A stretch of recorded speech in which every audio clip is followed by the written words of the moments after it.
Accountant Dashboard.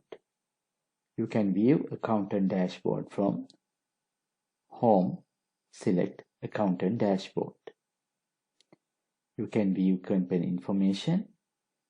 If you want to edit this information, you can click this Edit this information link. Then system will navigate to your change company settings, and from there you can edit your information.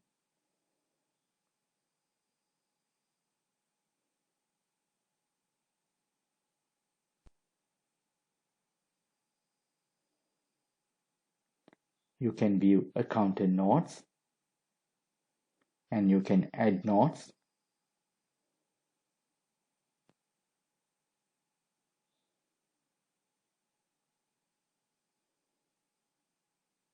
You can view task.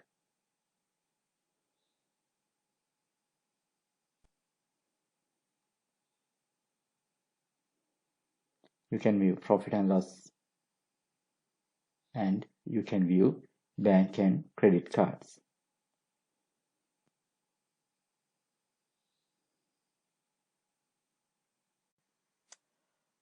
Choosing the dashboard you want to display. Only users have the option to choose the dashboard they want to display when logging into the system. To access this function, select the Administration, My Profile, select Preferences tab. From default dashboard to display, you can select the Accountant Dashboard. Click Save.